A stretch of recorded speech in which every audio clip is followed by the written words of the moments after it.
আবু দাউদ শরীফের 5105 নম্বর হাদিস। عن عبد الله بن ابي رافع رضي الله تعالى عنه رايت رسول الله صلى الله عليه وسلم عزى في اذن الحسن بن ابي طالب رضي الله عنه حين ولدته فاطمه بالصلاه। হযরত আব্দুল্লাহ ইবনে আবি রাফি থেকে হাদিসটি বর্ণিত। তিনি বলেন, দুনিয়ায় যখন হযরত আলী রাদিয়াল্লাহু তাআলা আনহুর সন্তান হাসান আগমন করলেন, ওই সময় আল্লাহর রাসূল নিজে নামাজের মতো ডান কানে আযান এবং বাম কানে ইকামত দিয়ে আল্লাহর রাসূল বুঝাইলেন, একটা সন্তানের বাবার থেকে প্রথম হক হলো তার ডান কানে আযান এবং বাম কানে ইকামত শেখা। বুখারী শরীফের 3909 নম্বর হাদিস। আল্লাহর রাসূল বলেন, عن أسماء بنت أبي بكر عنهما قالت أنها حملت في عبد الله بن الزبير رضي الله تعالى عنه خرجت وأنا مسلم فأتيت المدينة فنزلت بقباء। আমাদের আবু বকর রাদিয়াল্লাহু তাআলা আনহু বড় একজন সাহাবা প্রসিদ্ধ, ওনার একজন মেয়ে আছে আসমা রাদিয়াল্লাহু আনহা, ওনার থেকে হাদিসটা বর্ণিত। উনি বলেন যে আমি যখন বাচ্চা প্রসব হবে একটা ভাব, এরকম মুহূর্তে আমি মদিনার দিকে রওনা হইলাম। তো কুবা নামক জায়গায় যখন আমি গেলাম, যাওয়ার পরে আমার সন্তান দুনিয়া, তার নাম হলো জুবায়ের। এই জুবায়ের দুনিয়ায় আসছে। এই জুবায়ের রাদিয়াল্লাহু তাআলা আনহু একটা ঐতিহাসিক সন্তান ইসলামের মধ্যে। কেন ঐতিহাসিক সেটা একটু পরে বলতেছি। এই জুবায়ের রাদিয়াল্লাহু তাআলা আনহু আসার পরে আসমা বিনতে আবু বকর বলতেছে, আমি আমার এই সন্তানটাকে নিয়ে নবীজির হাতে দিলাম, কোলে দিলাম উঠায়া। দেখেন এই সন্তানটার কি ভাগ্য। এই সন্তানটাকে নবীর কোলে দেওয়ার পরে নবীজি সাল্লাল্লাহু আলাইহি ওয়াসাল্লাম তার মুখে একটা খেজুর দিলেন। পিতা মাওয়া হাদিসে আসছে, একটি খেজুর দিলেন। খেজুরটাকে নবীজি চিবাইলেন। চিবানোর পরে নবীজির লালা মোবারক আর খেজুর দুইটা একত্র হইয়া সর্বপ্রথম আব্দুল্লাহ ইবনে জুবায়েরের পেটের ভিতরে নবীজির লালা এবং খেজুর তার মুখের ভিতরে প্রবেশ করেছে। সুবহানাল্লাহ। পৃথিবীর কোন খাবার যায় না, সর্বপ্রথম কি গেছে? নবীজির লালা মোবারক। আবু দাউদ শরীফের 5106 নম্বর হাদিস। আল্লাহ রাসূল বলতেছেন, আন আয়েশা রাদিয়াল্লাহু তাআলা আনহা قالت كان رسول الله صلى الله عليه وسلم يؤتى بالصبيان فيدعو لهم بالبركه। যখন কোন সন্তান দুনিয়ায় আসতো আর নবীজির কাছে নিয়ে আসা হতো, আম্মা আয়েশা বলতেছে, সঙ্গে সঙ্গে নবীজি ফায়দউ লাহুম বিল বারাকা, দুই হাত উঠায়া এই সন্তানের জন্য বরকতের দোয়া করতেন। সুবহানাল্লাহ। আর আমরা হইছি বরকতের ছবি মোবাইলে পাঠাই। আল্লাহ গজব থেকে আমাদেরকে হেফাজত করেন, সবাই বলেন আমিন। নাসাই শরীফের 4220 নম্বর হাদিস। আল্লাহ রাসূল বলেন, قال رسول الله صلى الله عليه وسلم العقيقة كل غلام, আকিকা প্রত্যেকটা বান্দার সাথে লাগানো, অর্থাৎ প্রত্যেকটা বান্দার আকিকা করতে হবে। কুল গোলামি মানে প্রত্যেকটা গোলামের জন্য, প্রত্যেকটা মানুষের জন্য। বিআকিকাতিহি তুসবাহু আনহু ইয়াওমা সাবিহি, প্রত্যেকটা প্রাণীকে সে জবাই করবে। সাবিহি মানে সপ্তম দিন, বাচ্চা হওয়ার সপ্তম দিনে। এটা মোটামুটি আমরা জানি 7 দিনের দিন একটা নাম রাখতে হয়, আকিকা করতে হয়। এটা হলো প্রথম মাসালা। তিরমিজি শরীফে 1519 নম্বর 1519 নম্বর হাদিস। আল্লাহ রাসূল বলেন, قال رسول الله صلى الله عليه وسلم يا فاطمه احلقي راسه। হে ফাতেমা, নবীজির মেয়েকে বলতেছেন, হে ফাতেমা, তুমি তোমার সন্তান হাসানের মাথাটাকে মুন্ডায়া দাও।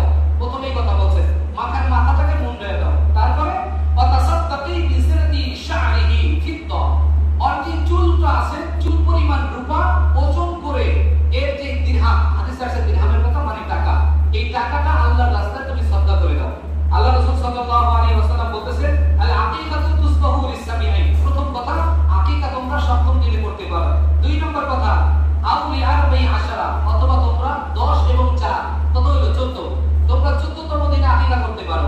এরপরে আউলি আহাদিন ওয়া 20, অথবা তোমরা 20 এবং 1 আর 20 কত হলো 21, 21তম দিনে করতে পারো। তাইলে আমরা তিনটা মত পাইলাম, 7, 14, 21।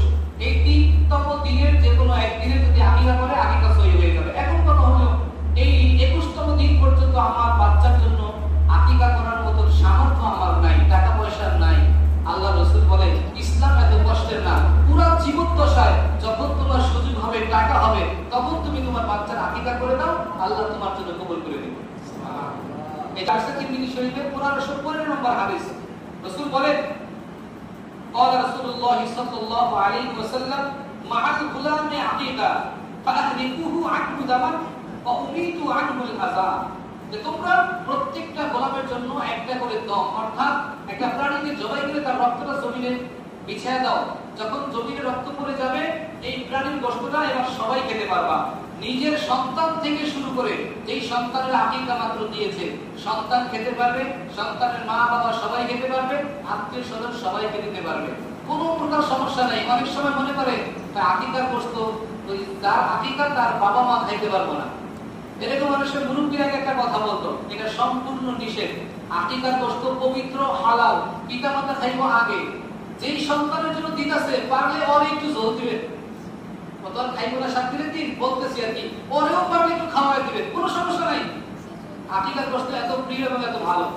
বাইহাকি শরীফের 11 নম্বর খণ্ডের 133 নম্বর পৃষ্ঠাতে আসছে, আল্লাহ রাসূল বলেন, আব্দুল্লাহ ইবনে আব্বাস রাদিয়াল্লাহু আনহুমা, রাসূলের চাচা আব্দুল্লাহ ইবনে আব্বাস, আপন চাচা, এই চাচার থেকে হাদিসটা বর্ণিত। তিনি বলেন, قد علمنا حق الوالدة, হে রাসূল, আমরা তো আমাদের পিতামাতার সম্পর্কে অনেক হক জানলাম, কিন্তু এবার আমাদেরকে একটু আমাদের আমা হকুল ওয়ালাদি, আমাদের ছেলে সন্তানের কিছু হক সম্পর্কে আমাদেরকে জানান। চাচা আয়েশা তার ভাতিজাকে বলতেছে, তাকে আমাদের নবীকে বলতেছে, ইয়া রাসূলুল্লাহ, আমরা তো আমাদের পিতামাতার হক সম্পর্কে মোটামুটি ভালোই জানি, তো আমাদের সন্তানের কিছু হক সম্পর্কে বলেন।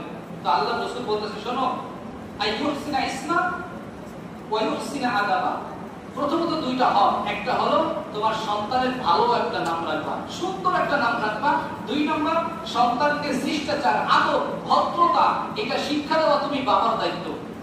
আবু দাউদ শরীফের 495 নম্বর হাদিস, قال রাসূলুল্লাহ সাল্লাল্লাহু আলাইহি ওয়াসাল্লাম, মুরু আওলাদাকুম বিস-সালাহ, আল্লাহ রাসূল বলে, তোমরা তোমাদের সন্তানকে সর্বপ্রথম নামাজের আদেশ করো যখন বয়স হবে 7। 9 বছর একটু ছাড় আছে, এটাই বোঝা গেল, 7 বছর পর্যন্ত আর লাগবে না। আল্লাহ রাসূল বলতেছে, মুরু আওলাদাকুম বিস-সালাহ ওহুম আবনাউস সাবিঈ সিনিন, যখন তোমার বয়স, সন্তানের বয়স হবে 7 বছর, তখন থেকে নামাজের আদবের কথা বলতে হবে। তো 7 থেকে 8, 9, 10 এই 3 বছর আবার বাচ্চার একটু ছাড় আছে। 3 বছর পর্যন্ত মায়ের পিঠের কথা বলে নাই। নবী বলেছেন যখন 10 বছর হবে আর খাতির নাই। 10 বছর পরে কি নাই? এবার বাবার সন্তান দেখেন কত কঠোর। আল্লাহ রাসূল বলে, অদ্রিবুহুম আলাইহা ওয়া হুম আবনাউ 10 সিনিন, তোমার সন্তানকে তুমি লাঠি দিয়ে প্রহার করবা, মারবা, পিটাইবা যখন তোমার সন্তানের বয়স হবে 10 বছর। অনেকের কাছে জিজ্ঞাসা করলে ভাই সন্তান বড় হয়ে গেছে, ওর না গায়ে দিতে পারি? নবী কি বলল? গায়ে হাত দিতে পারেন না মানে আপনি বাবা, আপনার সন্তানের প্রতি যতদিন সন্তান বেঁচে থাকে আপনি বেঁচে থাকেন, সন্তান যত বড় হোক, যত কোটিপতি হোক। হাদিসের মধ্যে আসছে, সন্তান সমস্ত টাকা পয়সা যা ইনকাম করলো এই সব বাবার এখতিয়ার আছে, সন্তানকে না জানায়া সব আল্লাহর রাস্তায় দান করে দেওয়া। এটা বাবার এখতিয়ার, যেহেতু তার সন্তান, কিন্তু উল্টা পথে খরচ করতে পারবে না, ভালো পথে সব দিয়ে দিতে পারবে। সন্তান বলতে পারবে না, আব্বা আপনি এটা কেন বললেন? কারণ সে তার বাবা, তার অধিকার অনেক উপরে, বলার এখতিয়ার নাই। অতএব এখান থেকে বুঝেন, এই বাবা আবার অপর দিকে ঠেলেন। সন্তানকে মারা, পিটানো, ধমক দেওয়া ইসলামের জন্য বয়সের কোনো গুণ নাই। সন্তান বড়, তাতে কি হয়েছে? নামাজের জন্য বলতে হবে, তুমি বসে থাকতে পারবা না।